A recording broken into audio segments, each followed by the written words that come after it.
In the lead up to Tokyo, we did a series on the preparations athletes were making for the Olympic Games. I interviewed the top physiologists at the Olympic Paralympic Training Center, as well as two other Olympic bound athletes in the sport of cycling.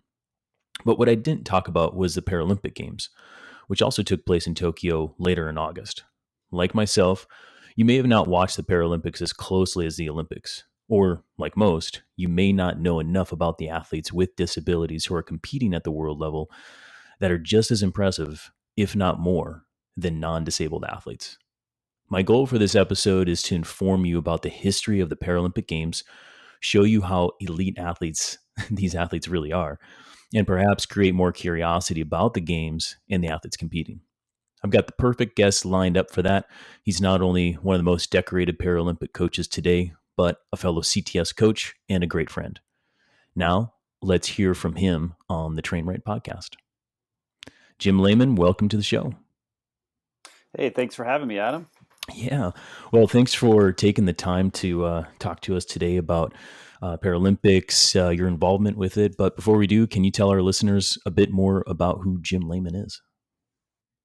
Sure. I've been involved in coaching for quite a while. I grew up playing soccer, played soccer initially through high school and a couple of years in college. And then I've been dabbling in bike racing at the time. And at that point, decided to do a little bit more bike racing. I stopped playing soccer in college. And like most people that are involved in coaching, I got to a point where my athletic ability sort of hit its ceiling, so to speak. And I really wanted to stay in the sport. So I tried to figure out a way where I could apply what I had learned in school and then also through life experience in sport, and ended up finishing a bachelor's degree in psychology and a master's degree in exercise physiology. Not really realizing exactly what I could do with those, which turns out to be not a whole lot, but was able to get creative. And where we are now in the world, timing was actually pretty good. Because those two degrees come together quite well and in a coaching realm. And I ended up taking a position at USA Cycling as a resident coach, living in the dorms with the junior national team. That's where I met Chris Carmichael. And then shortly thereafter, he left USA Cycling. My position as a resident coach was a short-term position and it ended. But he then started CTS shortly after that. So the timing was good. From that standpoint, it allowed me to get involved in cycling, allowed me to stay involved in the coaching world. And that's taken me down many roads. We've been involved with, I've worked with motorsports athletes, NASCAR drivers, superbike riders, cyclists, of course. And then in 2002, one of our fellow CTS coaches, he happened to live next door to Joe Walsh, who was at that point the director or one of the directors at U.S. Paralympics. The cycling program had been run a little more loosely. They were bringing people in for specific events, for the World Championships, for the Paralympic Games, but they really didn't have a cohesive program. So Craig pitched to Joe that we, the two of us, would run that program. Joe loved the idea, so then we basically assumed through a contract basis, we became the coaches for the Paralympic program in 2002. So that ran us through up until 2008, and then they changed, and then they actually hired Craig full time. But that allowed me to learn, and I just kind of hit the ground running. I didn't really know much about paracycling. I didn't really know a whole lot about what the Paralympics were. So there was a huge learning curve for me. But it opened my eyes into a whole nother world of what people are capable of, and again, what the Paralympic Games actually are, and what paracycling is. Yeah. No. So that's been a journey that's gone on now for going on 20 years. Yeah. So you've been coaching well over 20 years in the Paralympic program for longer than that. I'm going to learn a lot on this podcast too, because I didn't know that you actually started in 2002 with them, right? Like that. Ironically, when I was an intern at CTS, one of my first projects actually was with you and Griffey over at the training center working with paracyclists. I don't know if you remember this. I basically just set up trainers for everybody. And I was like, right, man, these animals are beasts. Like, it was crazy. That was one of my, right. And that was like 2005 or 6 or something like that. Yeah, that would have been right about the time. And at that point, we were hitting our stride, but we had, because Craig was the same. He hadn't really been exposed. I mean, at the end of the day, they're athletes, Yeah. Yeah. Yeah. so it was easy once I had to sort of overcome my, I'd known a few people over the years who were Mhm. in wheelchairs, and growing up in Ohio, there was a guy who we used to race bikes with who had an above the knee amputation, and he would race with us. But it was still more of I didn't really know him that well, and also didn't really see him away from that. Mhm. So I didn't really see the whole picture of what he's like as a person, what his daily life looks like, and really what he's capable of. And a lot of times it was still that novelty of, oh, cool, look at him, he's riding his bike with one leg, Mhm. but not fully appreciating what he was doing, and how great of an athlete he was. Yeah. Yeah, exactly. And we're going to get into a lot more of that here in a bit. But your involvement with Paralympics, I mean, 20 plus years. How many games have you been to now then? So I've been to four Paralympic Games. Oh, So Athens was the first one I went mhm. to, then Beijing in 2008. I didn't go to London, and then I went to Rio in 2016, and then we just finished the Tokyo Games. Technically Tokyo 2020, but really, obviously 2021. But so four Paralympic Games, Gotcha. and that's one of the amazing things too with this process is the Paralympics have taken me all over the world too. Hmm.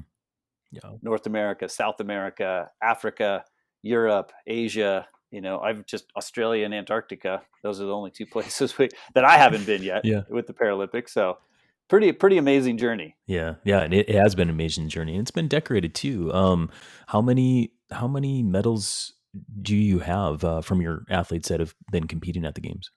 My athletes that I've individually coached have won a total of 8 medals at the Paralympic Games. So That's two amazing. in Athens, two in Beijing, two in London, and then two in Rio.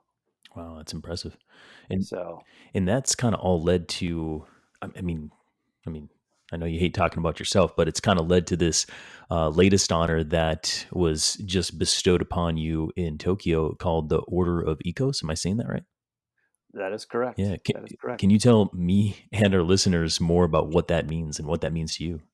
Absolutely. So after the 2000 or at the 2008 Olympic and Paralympic Games, the USOPC started what they called this Order of Ecos medal. It was a way to honor the coaches. Oftentimes, the athletes are decorated, and that's fine. As coaches, we often work in the background, and that's okay. I think many of us do this not for the notoriety or the personal recognition, but we want to see our athletes. And for me, internally, that's where I gain the most satisfaction. Um, but the USOPC, I think, wanted a way to honor and recognize those coaches. So they created this Order of Ecos. It's effectively an honor roll. Ecos is sort of he's the first known coach from the Olympic movement. So in ancient Greece, Ecos was an athlete originally, and then he transitioned from his athletic role to a coach. So they used Ecos as the sort of the face of this medal. Um, and any athlete that at the Paralympic Games or the Olympic Games who wins a medal, they have the opportunity to then acknowledge a coach who has helped them. And it's interesting in cycling because we coach individual athletes, but then as I go to the games with the athletes or go to the World Championships, there's athletes there that I coach there in the moment, but I don't coach them individually. I don't write their training program. So um, I've been fortunate enough to work with athletes. So I've been bestowed 6 Order of Ecos medals over the years. Wow. Um, the first 5 were from athletes I individually coached, and actually, this last games in Tokyo, an athlete who I've known for years, Mhm. um, Alicia Dana. She's a hand cyclist. I work with her quite a bit, and we've developed a rapport. She has her own individual coach, but when we work together at camps and at competitions, we have a very good working relationship. So actually, this one probably was the most impactful because I wasn't anticipating it. Right. I actually didn't have any athletes at the games this year that I individually coached. So when I received the medal from her, um, it actually probably, again, because it was unexpected, Hmm. it probably had the most impactful, was most emotional one for me to receive. I mean, they're all important and they're all exciting. And again, as a Yeah. coach, it's, to feel that connection and to see athletes succeed, that's really what we're doing it for. But, Yeah. to have athletes recognize the impact, because sometimes you work in the background and you don't feel like, sometimes you feel unappreciated. And athletes are there to compete. They're not necessarily there to thank you all the time. So to be recognized and for an athlete to acknowledge the role that you played in their success it's pretty cool experience. That is super cool. And especially at that level, I get it too. Because I mean, working various jobs in coaching too, it's like when you're one on one working with an athlete over time. I mean, you kind of share in the successes, but when you're, there as the assistant of sorts, I mean, head coach at the Olympic Games is different. But like, um, yeah, to have that unanticipated award come your way, that's pretty special. So congrats. Once again, I don't Yeah, thank think I you. actually Thank you. verbally told you that, only on Instagram. So Well, that's really where the most important that's conversations true. happen That's true. anyway. That's where it's all happening. So you have a rich history in the Paralympic Games. Can you tell our listeners a bit more about like the history of the Paralympic Games? Like when did all of this start? Was it all the way back in ecos, or was it something during modernity? So, right, good question. The Paralympic Games, it's a relatively young athletic competition. Um, it originally started, so there was a rehab hospital in England. Um, they started putting on competitions only for people in wheelchairs, Hmm. and they called them the Stoke Manville Games. Um, I think the first one was probably, I think it was in 1948, and they were only for athletes that were in wheelchairs, and I think they only started with archery. No. Um, so that was the Stoke Manville Games, and then that kind of evolved into, it kept growing, and in 1960, which would be the ninth Manville Games, Stoke Manville Games, they actually took place in Rome right after the Olympic Games. So they're kind of considered the first Paralympic Games from that standpoint. All the athletes were still in wheelchairs. They had 400 athletes representing 23 nations, and I'm just going to read it off the list because I can't remember, but they Yeah. competed in 8 sports. So wheelchair basketball, swimming, table tennis, archery, snooker, darchery, which is pretty interesting. I didn't know this until I did a little bit of homework. It's a Darchery. combination of darts and archery, and then wheelchair fencing. Um, I'd become a darterist for sure. right, Yeah. exactly. Um, What is so snooker though? I don't know what So snooker is. snooker is some form of billiards. It's I think it's a British. Again, I've played. We probably all played pool, really. Hmm. Hmm. Typical pool. But snooker, I believe, takes place on a pool table, but with no pockets, and it's a matter of hitting the balls in a series of combinations. And um, anyway, Right. Forget so forget dodgeball next training camp, Jim. We're playing correct. snooker or darchery. Okay. Um, Anyway. so that's 1960. Yep. 1964 would be technically the first official Paralympic Games. So Mm, this was okay. not Stoke Manville Games anymore. This is in Tokyo. 21 countries, 375 athletes participated, and this is right after the Olympic Games took place. So this is when the two kind of aligned in a more systematic way, Got it. where they were taking place.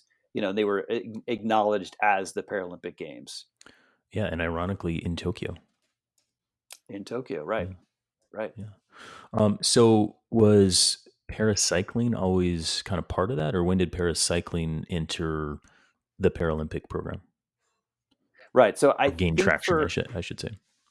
right, and for a lot of those first years, it was only for athletes who were in wheelchairs, the events that they had. Hmm. So it wasn't until 1984 that they added cycling.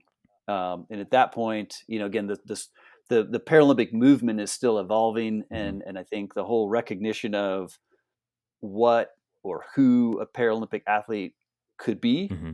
and that's sort of outside of the idea of, well, we only have people in wheelchairs. That's what a Paralympic athlete is. So it took a while for that piece to evolve a little bit. So 1984, they added a time trial for riders with cerebral palsy. Um, And then it progressed a little bit, and they kind of bounced back and forth a little bit. Sometimes there would be events for women, sometimes there'd be events for men. But it was strictly on the road up until 1996 in Atlanta. Then they added track cycling, and then it wasn't until 2004 in Athens that they added hand cycling, but only hand cycling for men.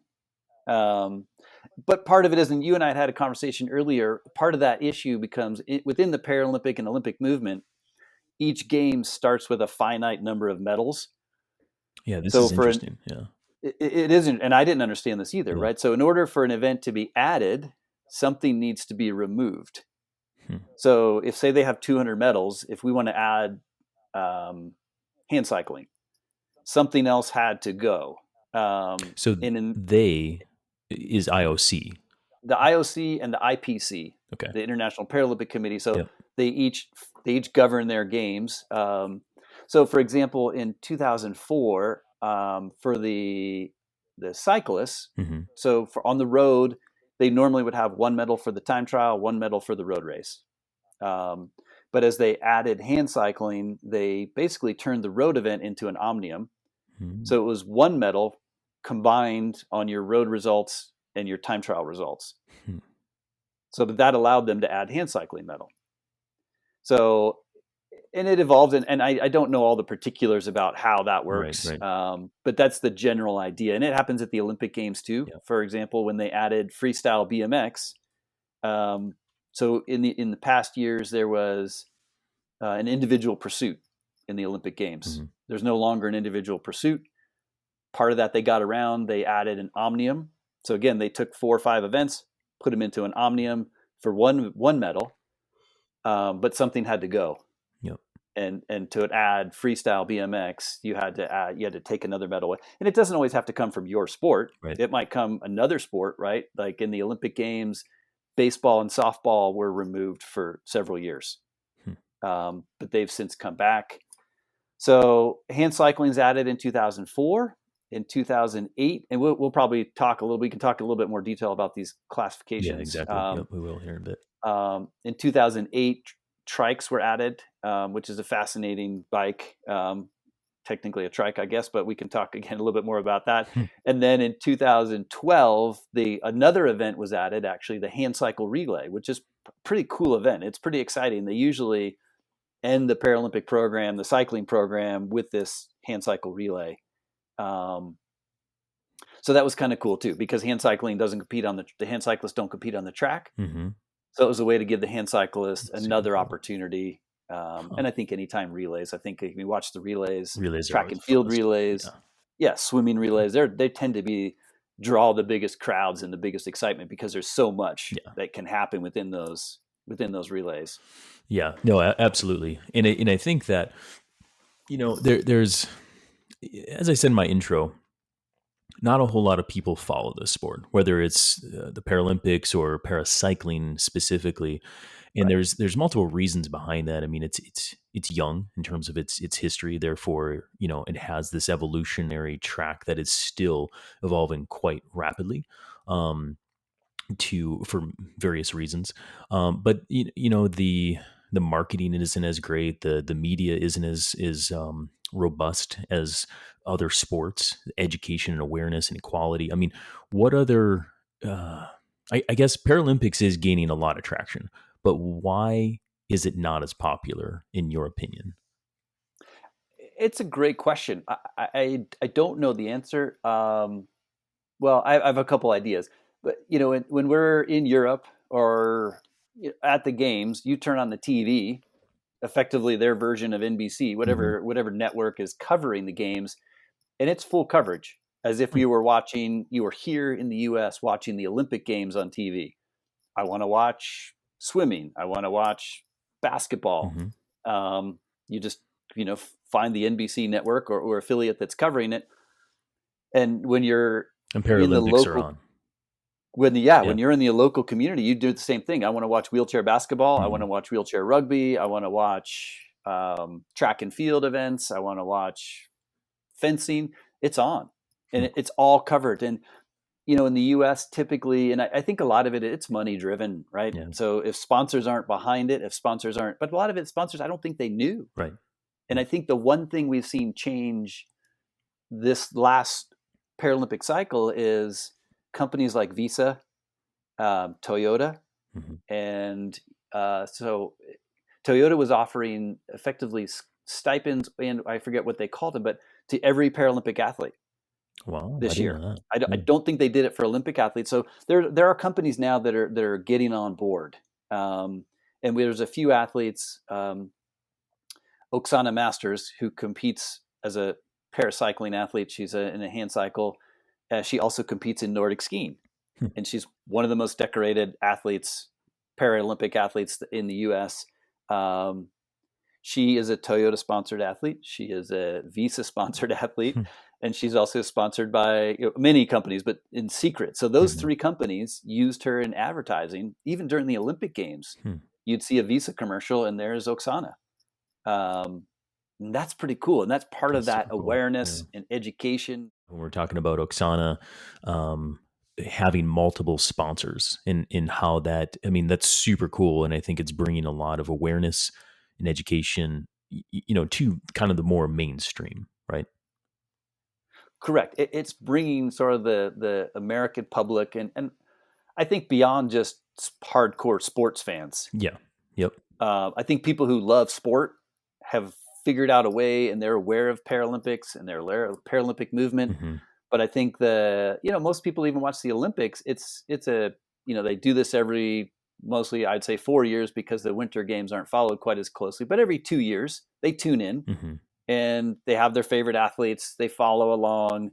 They're excited. There's a lot of national pride that comes with that, and cheering for their athletes. But I think most of them, they also identify with a few athletes: Simone Biles, Michael Phelps. Hmm. But there aren't the same type of name recognition, or there haven't been. But I think there's a few now with Oksana Masters, Tatiana McFadden, who competes on the track and field side. Um, the people are starting to have these athletes that they can associate with. They can create some kind of connection, some kind of relationship with. And I think this year, for the first time, and again, I was in Tokyo, so I didn't really have a chance to watch. But NBC had covered 1,200 hours of coverage, Yeah. Yep. which compared to the Olympic Games is probably pretty small still.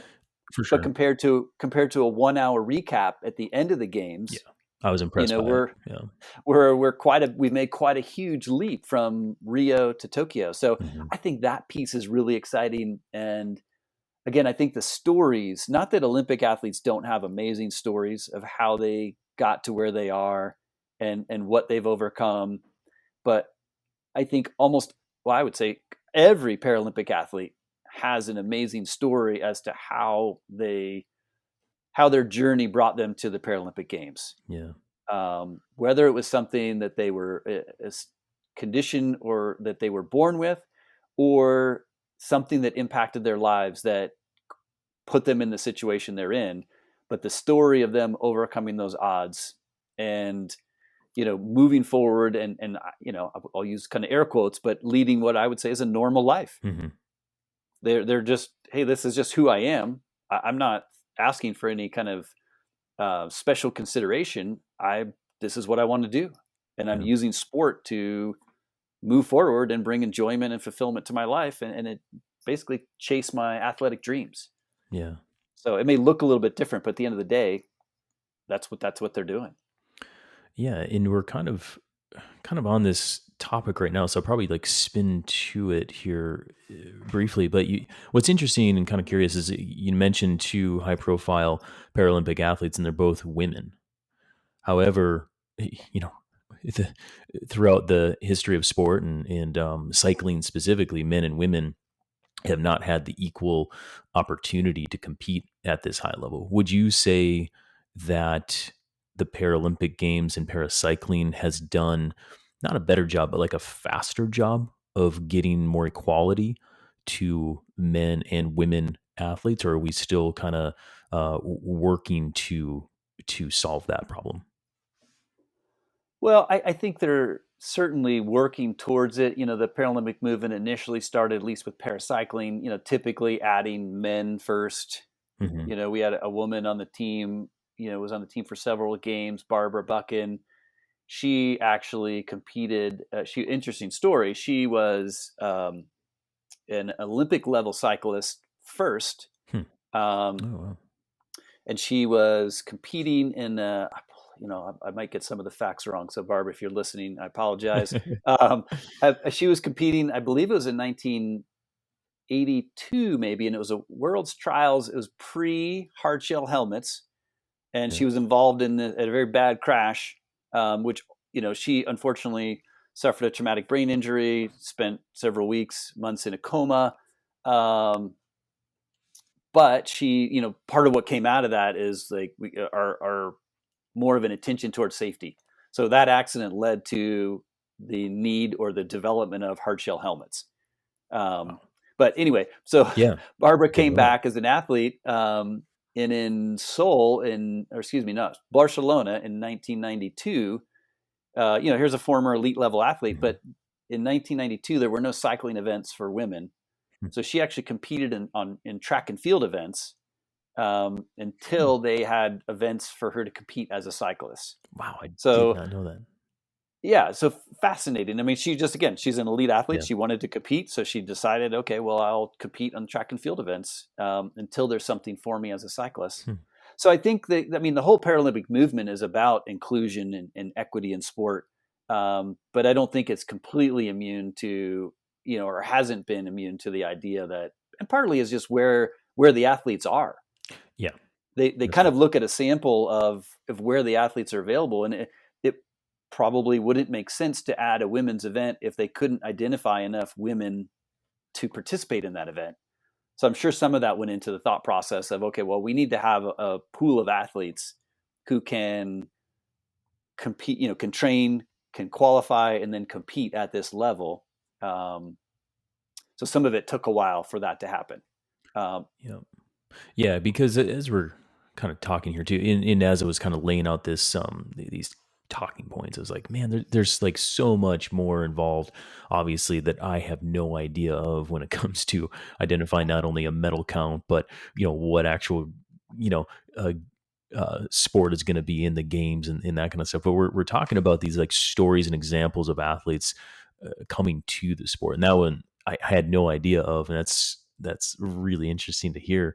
But I am curious, like, I mean, that probably is a unique situation where an elite level athlete has an injury that makes them become a disabled athlete. Could you share a bit more stories of like whether of how someone becomes a Paralympian?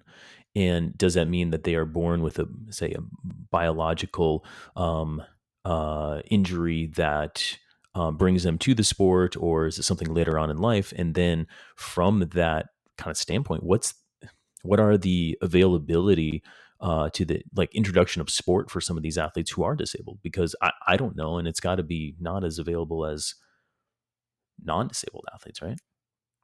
Right. It is. It's tricky. That sort of pipeline piece is probably the same, right? So Hmm. USA Cycling goes through the same process. They have an athlete pipeline. They do development camps, um, but identifying those athletes and then those athletes being aware of the opportunities. That's a whole nother piece, right? Is Hmm. people just again the awareness, people even recognizing that there's a Paralympic movement out there, and then each sport's a little bit different. I think U.S. skiing has done a great job. You go to almost any ski resort, Yeah, that's true. and there's an adaptive ski program. Um, Swimming's pretty easy, low cost of entry. You need goggles and a suit and a cap, maybe. Hmm. And when you're in the water, you're buoyant.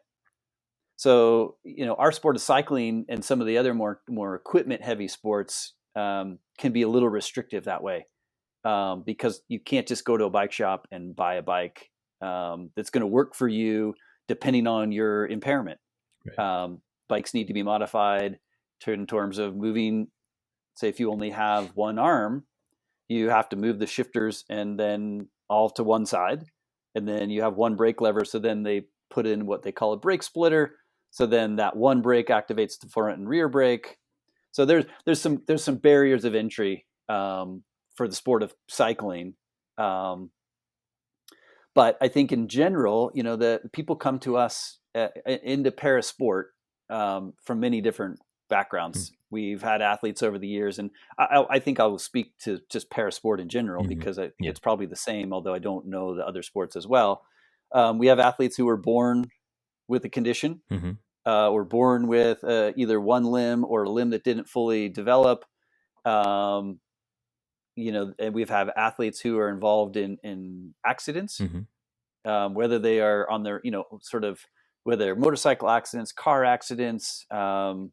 We have a number of men and women on our paracycling team who are former military, who Hmm. are injured in service.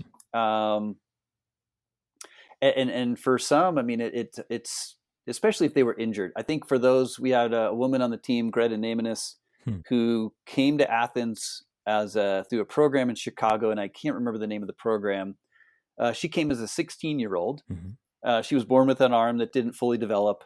Um, but so since she was a little girl, that's all she knew. Yeah. So there was no life change for her. That's all she knew. And she played soccer, but she was involved in this program. They brought her to Athens to learn about parasport, what it looked like, what these different options were. And so she went to a number of events, different sports. And one of them was she went to the velodrome in Athens and witnessed track cycling. And she talks about it in that moment. She's like, this is what I'm going to do. Hmm. That's cool. As a 16-year-old, this is what I want to do. Hmm. Um, and this was in 2004. And, so, she got involved. She had to make, they make some adaptations for her bike. So her prosthetic limb could connect with the handlebars. So then she had 2 points of hand contact on the handlebars. She came through a number of development camps. She rode her way onto the national team, and then she went to the next Paralympic Games in Beijing, 4 years later, which is pretty exciting.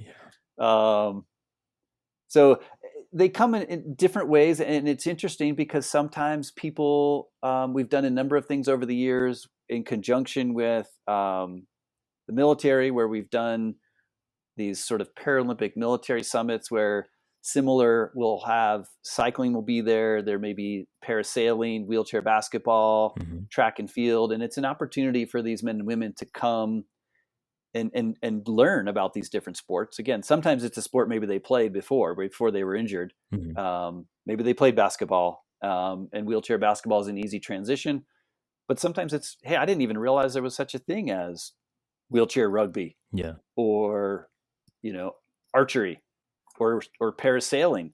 So it gives them an opportunity to do something, especially if they were athletes before, or sometimes they weren't necessarily athletic before, but now they have an opportunity to sort of move forward with their lives, and it gives them an outlet.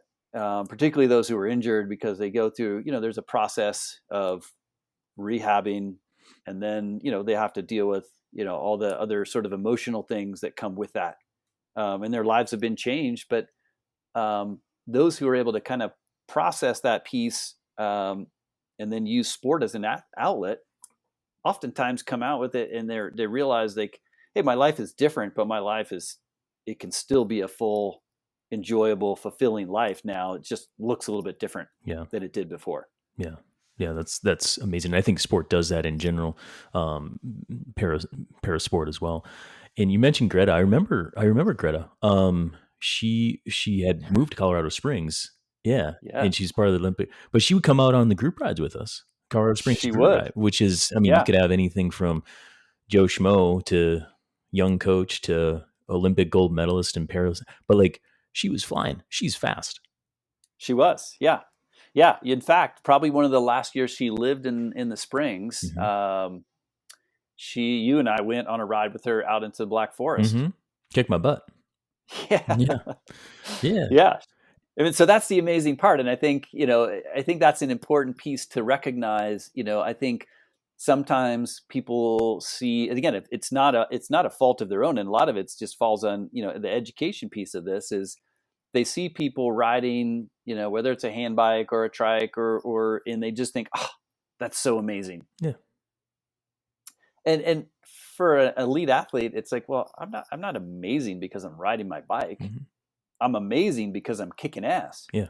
right? exactly. I'm amazing because I'm riding really quickly. And I think that's a piece that the general public doesn't quite fully understand. Um, and some of it is a little bit of a confusion of what the Paralympic Games are. Um, because periodically I'll have people ask me, like, oh, that's so cool. You're involved with the Special Olympics. How is that? Um, and again, it's not an insult, and it's not a lot of it comes from just not fully understanding what those two, the Special Olympics and the Paralympics are just different different competitions, Yeah. right? The Paralympics is about elite level competition. Athletes train, they go through a qualification process, and they compete against the best athletes in the world. Yeah. The Special Olympics is a little bit more about participation and about inclusion and getting people involved in sport, but it's not necessarily, it's not about elite level competition. So both of them are amazing, and both of them, but they have very different roles. Right. So associating that, and I think that's the difference when you think of Paralympic athletes. It's focusing more on what they've accomplished as athletes Hmm. and the amount of training, the sacrifice, and not everybody gets to go to the Paralympic Games. Right. Right. Every 4 years, we have amazing athletes within our program who unfortunately have to sit out. Yeah. Yeah. Um, just like at the Olympics, right? You Exactly. can't send everybody. I was going to say it's just like any other Olympic or World Championship game. Not everybody's there. Right. So let's bring some context to how fast, how elite some of these athletes are. You gave an example, and we'll talk about classification and categories coming up here to bring more understanding to what those are. But for one category of racer, like a men's C5 4K pursuit, you've got you've got an example here. So first, let me just walk you through this real quick, and then we'll get into categories. So it's a category of C5, which is not as disabled. We'll talk about what more of that means, but specifically this athlete that has this world record, Jim, for that C5. I mean, what kind of disablement is that? So a C5 would be, they have the categories for cyclists. C would be cyclists, and then they go 5 through 1. 5 being sort of the least impaired. Yep. So they may have, and it's tricky because there's a spectrum of across these. It's not as easy as men and women. There's different levels. So basically, it would be effectively, it's one limb would be impaired, and it could be that they are missing their hand, or they could be missing their entire arm, or a portion of their arm, or they could have a leg that's impaired in some way. But typically, they're, sometimes, especially if you saw them, you know, you wouldn't necessarily think, oh, well, I don't understand why that person's out there. They look, they don't look like they're a Paralympic athlete. Um, For a but class 5. for a C5, Yeah. exactly. Yep. But they tend to be sort of, again, the least impaired, the most high functioning athletes, within cycling. And each sport has their own classification system, Hmm. and they don't all follow the, C5 through 1. Some are much more elaborate. Swimming in particular has an incredible number of classifications that I don't fully understand. But within the sport, it makes sense for them. Hmm. So at the games in Tokyo, just a couple months ago, it's indicative of the level of competition within the sport of paracycling, and it's also it was I think a relatively fast track.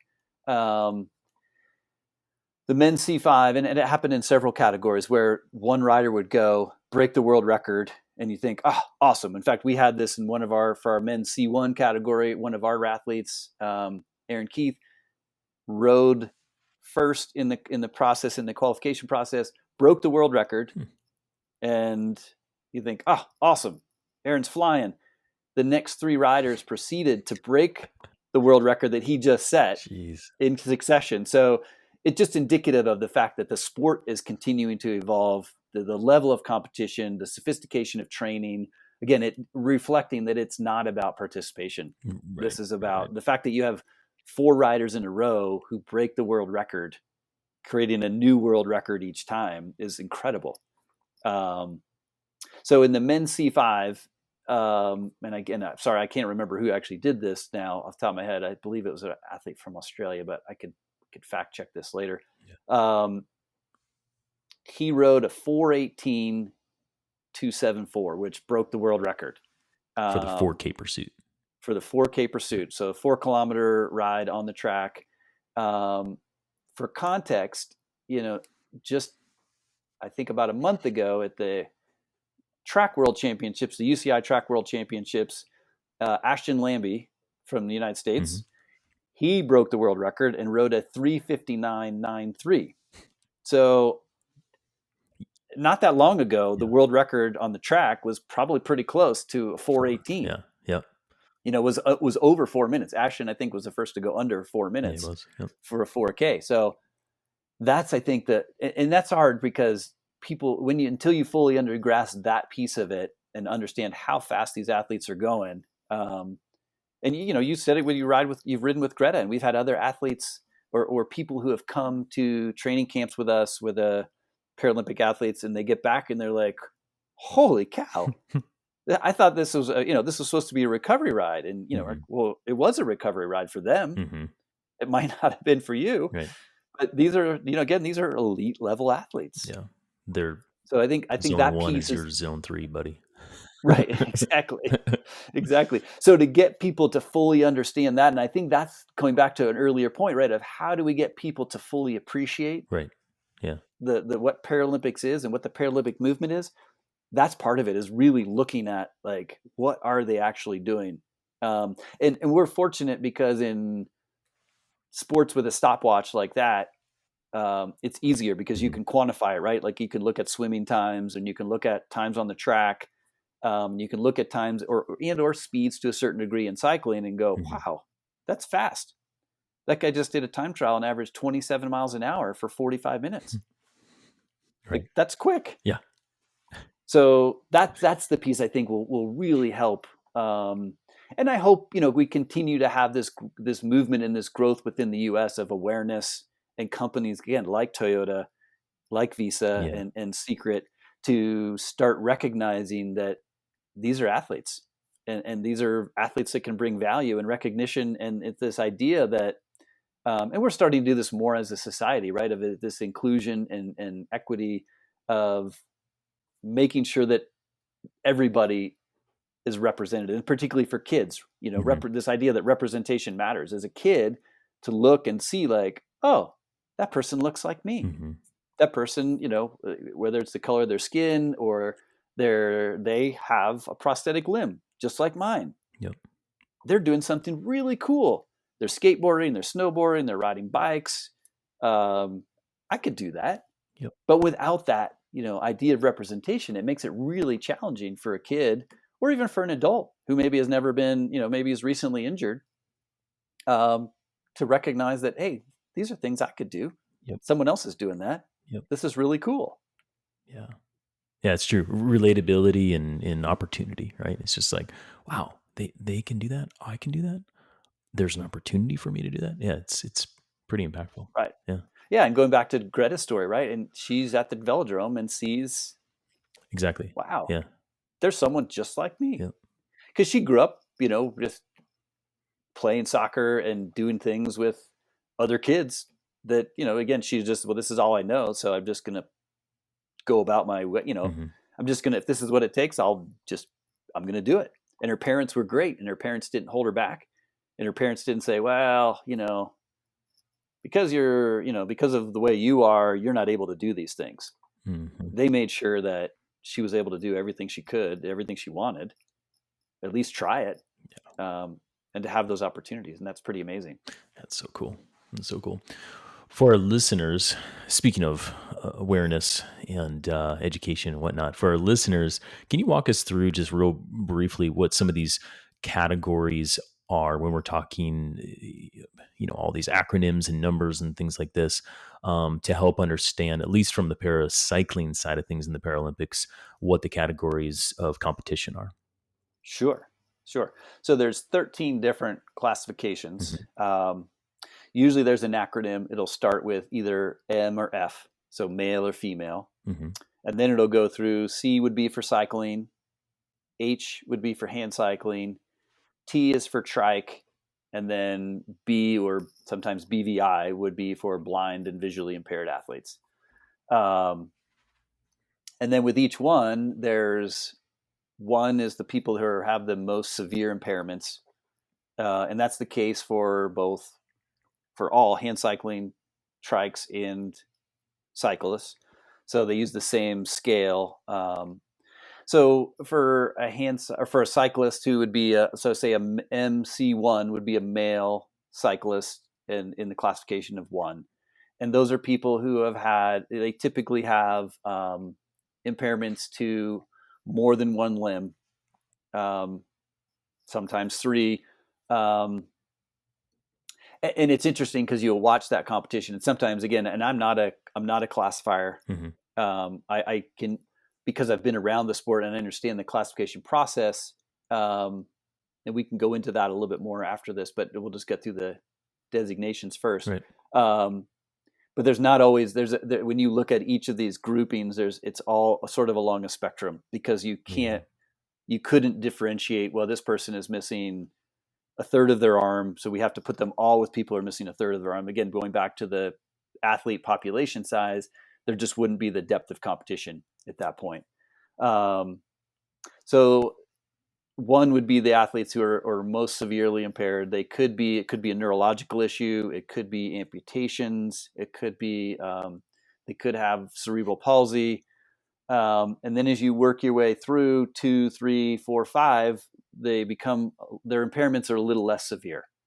And again, some of them are visual, and those, it's interesting. We always talk about someone who has a very clear injury, an amputation, or a limb that doesn't work at full function. It's very easy for the general population to look and go, "Oh, that makes sense. You're missing your leg. I see why you're there." Mm-hmm. But some of these athletes, particularly as you get into the 4s and the 5s, they've had traumatic brain injuries. So they have balance issues. They might have MS and lesions, spinal lesions or neural lesions because of the MS. So visually, you might look at them and say, "Well, I don't understand. You look fine. Mm-hmm. All your pieces are there. All your parts are there. I Right. don't understand why you're involved in pair sport." And that's where the classification process comes in. But I also think it's easier too, again, when we in life in general, right? We deal with people who have neurological issues or maybe some mental health issues. We as a society don't often give them the same attention or Mm-hmm. accommodations as we should, because their injuries are not visible, or they're what's impacting their lives are not visible to us. Yeah. And I think the same thing happens within the Paralympic movement. So hand bikes would be the H category. Mm-hmm. They do go through the same process. The H1s would be athletes who, and really a lot of this it's almost easier with the hand bikes, because a lot of it is, and there's obviously more intricacies to this that as a classifier would go through, but a lot of it is their level of injury. So depending on how high on their spinal cord their injury is, that impacts their movement, their trunk function, even their arms and their hand function. Mm-hmm. So say an H1 would be someone who has and again, there is typically a distinction of exactly where that injury is. Say C1, C7. I'm not as well versed in that, but the higher level the injury is, Mm-hmm. then the less function they typically have. So then that would put them as a C1. And then as the injury level kind of goes down their spinal cord, they tend to have a little bit more trunk function, and then they would go into a different category. The H4 is probably the kind of the trickiest one. It can be a spinal cord injury, or someone who has an injury that's impacted both of their legs. So maybe it's an amputation on one leg. We have a couple athletes on our team who have had injuries where they have had an amputation on one leg, but then that other knee is impacted, so they aren't able to bear weight on that knee either. So they compete in this C4 or H4 category, excuse me.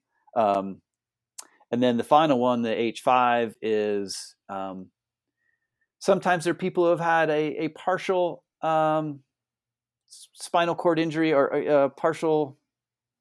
They have quite a bit of trunk function.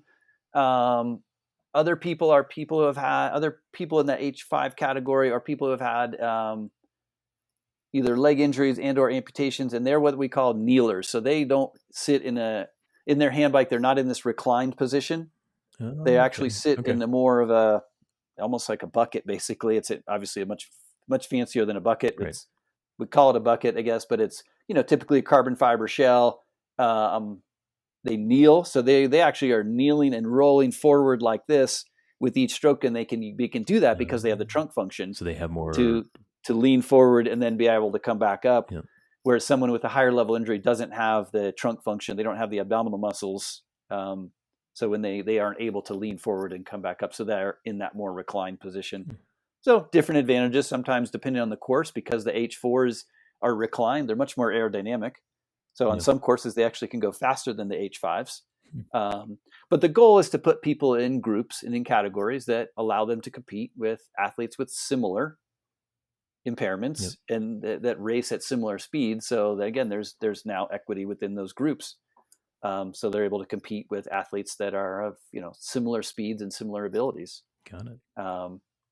And then the trikes are interesting. The trikes are typically people with have cerebral palsy or other neurological conditions that affect their balance such that they're no longer able to ride a two-wheeled bike. So it's a they take a two regular sort of two-wheeled bike, remove the rear wheel, and then there's a dual-wheeled axle that goes onto the back, effectively goes into the dropouts like you would put a wheel in there. But now it gives them it gives them the ability. It's dual drive. It gives them the ability to have balance. The bikes, it's an interesting bike because they're very stable on a flat surface and going in a straight line. But one thing that I never fully appreciated is the fact that, especially in the U.S., a lot of our roads are crowned for drainage, right? When you're riding a two-wheeled bike, you don't really even notice that because you just shift your weight a little bit. But on a three-wheeled bike, a hand bike or a trike, that crown now is constantly wanting to push the bike off the road. Interesting. Yeah. So it's definitely it's an art to ride these bikes. Because they're three-wheeled, they're very stable, but they also are prone to tipping over. Yeah. So they have to be ridden with a certain level of care. So it's an art to watch these guys ride and women ride on these bikes. And then the final category would be the for blind or visually impaired athletes. And they ride with a pilot on the front, so they're on a tandem bike. The pilots come from various backgrounds. Often they are retired. If we're fortunate enough, you find a retired pro who has the physical capabilities and then also the tactical and technical abilities to drive this bike. And there's obviously a lot of coordination that goes on between those two athletes, different communication styles, different riding styles. But it's a fun event to watch, and man, they do go fast. Yeah, they do. Yep. But again, it allows somebody who wouldn't be able to ride a bike on their own to now participate in the sport of cycling again. Yeah. Yeah, that's super cool. And I'd say we'll bring some of this home even more. And for those visual learners, those who maybe don't know, we also have this on YouTube. And so for the visual learners who want to see this a little bit more, Jim has provided some images of Paralympic and paracyclist athletes with different categories here that we can see. So on the YouTube platform, if you go check it out, there's so here's an MC1, Jim, and you just want to describe this MC1 real quick, and then I'll choose one other to describe next, and then we'll move on from there. Sure.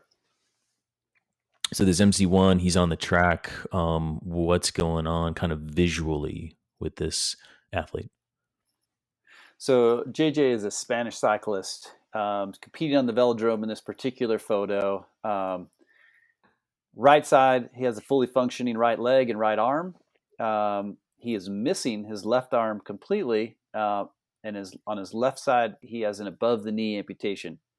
So if you can imagine that, especially starting on a velodrome with a standing start, for JJ to get up to speed, it's a very different, there are other athletes that are in the C1 category who have limb impairments. Hmm. Um, so there, it could be a degenerative, disease that causes loss of function, neurological issues, or, muscular degeneration. Um, but they have all four limbs, so their points of contact, they are on both sides of they have two pedals they're in contact with. They can contact the handlebars with so they can still stand up Hmm. and accelerate in a standing start, or just even climbing. Right. If you think about on the road, going up a hill or going around a corner, slowing down, getting back up to speed. Um, so I've seen some pretty cool battles involving JJ on the track, particularly the individual pursuit. Um, in individual pursuit, they start on opposite sides of the track and are effectively chasing each other. Hmm. It's a timed event, but if you do catch the other person, the race is over at that point. Because of JJ's situation, his starts are typically pretty slow. And, depending on who he's racing against, the other athlete may get initially, you're like, oh, he's going to get caught.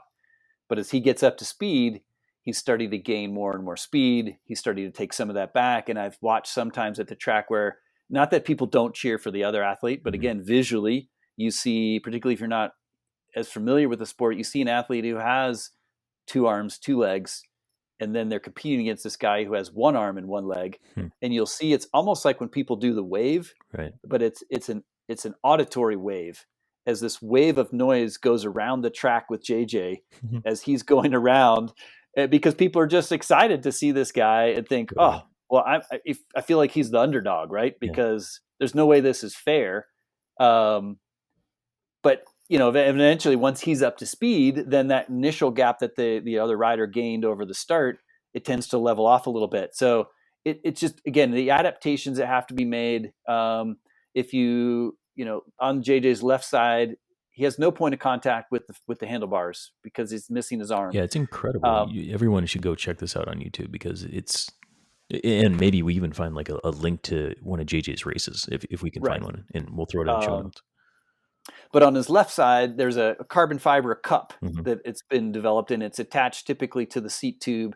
And that's where his left femur, his left leg, goes in there. So it does give him some stability and something to push against a little bit, but that leg's not connected. In fact, if you look closely at that photo, oftentimes the athletes that are missing, have an above the knee amputation, um, they basically cut that crank arm off.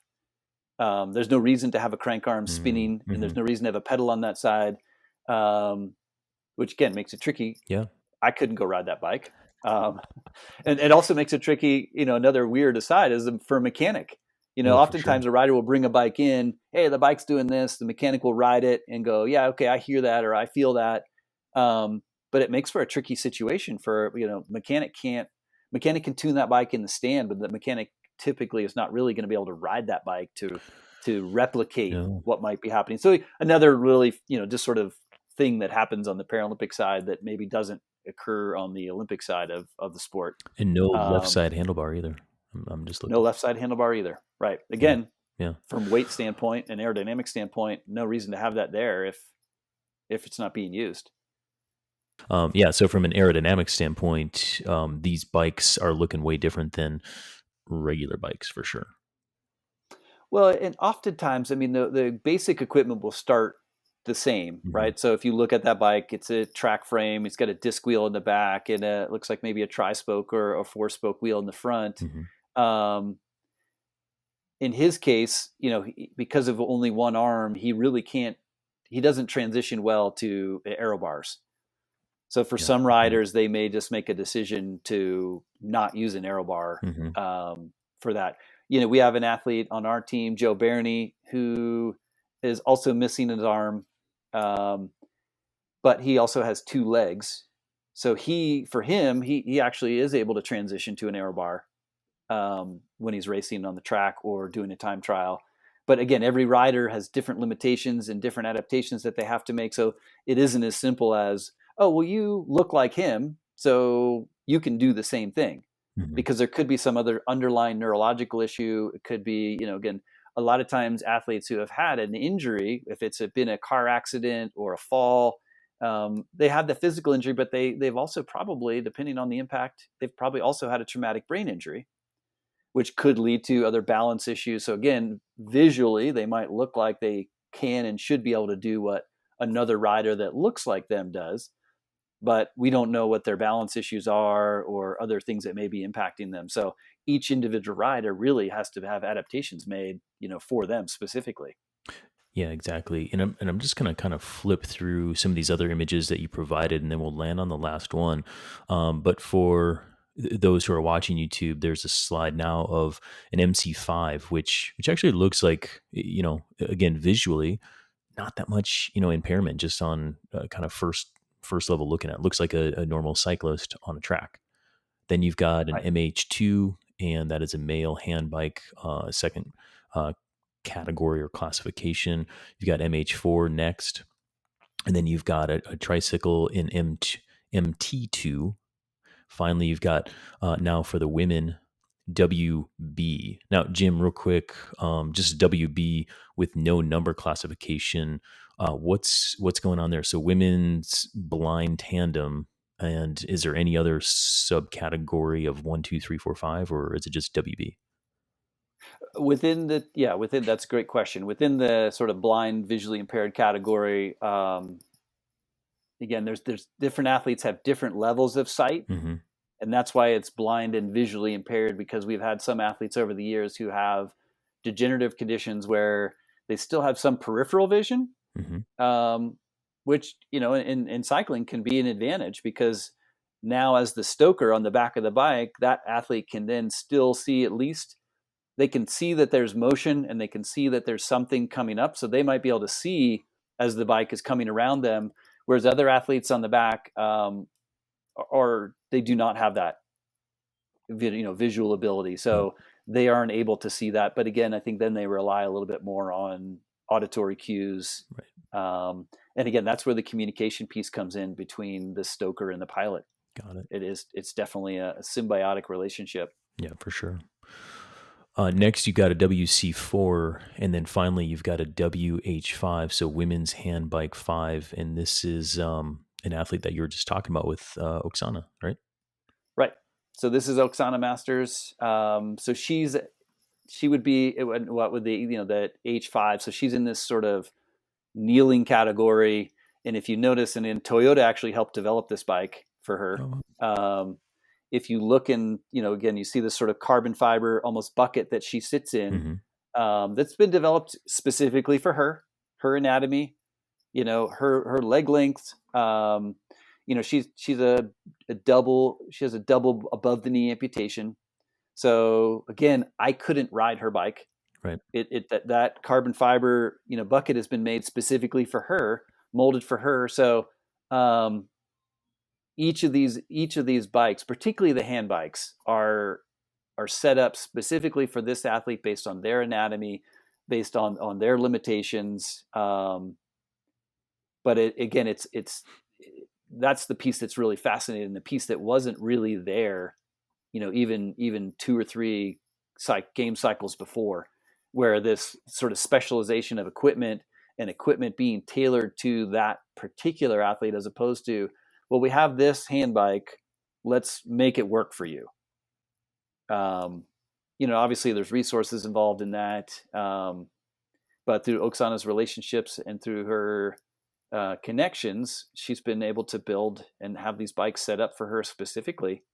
And she went on to win 2 gold medals.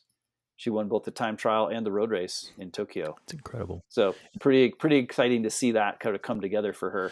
Yeah, and I think it just plays off of what we were talking about before, where more high profile athletes or tell their stories, which gets out to everybody on planet Earth, which can then hopefully lead to more opportunities, or this kind of this relatability of like, oh, she can do it. She looks like me. Maybe I can do it. Absolutely. And that's super cool. Yeah, and it doesn't hurt that she is very personable. Right. She interacts well with people. She's, always there for taking, she's always up for taking a photo or signing an autograph. So that helps, right? Because you've got someone who, again, has this really outgoing, welcoming personality. Because that's not always the case, right? So you have Hmm. someone who is interested in people learning about Paralympics and learning about the Paralympic movement, and she's interested in being part of that education process, which is pretty awesome. Yeah, that's super, super cool. Okay, well, we're getting to the top of the hour here, Jim, and I think it's time to wrap up. I learned a lot today, and I think our listeners did too. Anything from the history of the Paralympic Games, kind of in the paracycling program throughout, men and women not always having the equal representation, but this kind of quick evolution up to this point, kind of lending to a lot more equality and diversity in the sport. Um, Anything that you want to add to the overall recap, or any kind of final thoughts from your end that you want our listeners to know about the Paralympics or paracycling?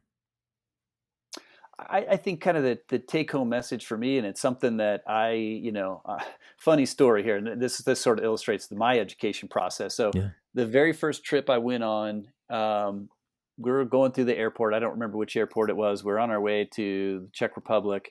I'm with a group of guys who are in wheelchairs, and we were going up, and we get to the bottom of this escalator, and I look and go, oh shoot, I gotta find an elevator, right? Something I hadn't really thought about. And I start looking around for the elevator, and I turn around and they're all on the escalator. They've basically just rolled themselves onto the escalator, and they lean back and they hold on to the handrails, It's going and they for it. just ride the Yeah, escalator up. Um, I would tell you that the people that work at the airport, security at the airport, do not like this approach. I can imagine. Because again, their impression of someone in a wheelchair is someone who is, not an athlete, Right. not physically capable of doing what they just did. Mhm. I probably couldn't do it. My arm strength would have given out halfway up, and I would have tumbled back down the escalator. um, but that was one of those moments where it was like this aha moment of like, oh yeah, right, these are athletes. Right. These are athletes. They don't need, obviously there's things they can't, there's barriers that if Sure. there's a set of stairs, we have to find a workaround over that. But they're more than capable, and they're not out there to be. And it's not people say something, oh, they're so inspiring, but oftentimes they're talking about them being inspiring because they're just riding a bike, where Yeah. really they're inspiring because of how fast they're riding. Right. To me, that's the inspiration piece of what they're doing. Just like it's an inspiration that Ashton Lambie rode a 3:59. Hmm. That's an inspiring performance as an athlete. It's not inspiring just because he rides a bike. Right. And I think that's where, as we as a society and as a world, we grow to appreciate people for what they're doing, as opposed to just looking at them like, oh, that's really, you're riding a bike and you're missing your leg. That's cool, but holy cow, you're riding a bike really quickly, faster than most people on the planet can ride a bike, you know, with two legs. Yeah. That's the part that's pretty amazing. And I think as the Paralympic movement grows and people begin to appreciate that more, and kudos to ABC and to Toyota and to Visa to recognizing that that's an important piece of sort of including in our sports world. Hopefully we continue to move forward with that, as we go into the next round of games. And, Beijing is just around the corner for the winter games. So hopefully we can see a little bit more of that coverage and exposure um, through our media channels here in the U.S. Completely agree. I think that's a good place to end it. So, Jim, thank you so much for taking time to talk to us today about the Paralympics and your involvement with the sport. And thank you again for everything that you do for the sport. So, thanks for being on the Train Right podcast. Yeah, thanks for having me. It's been a pleasure, Adam. All right.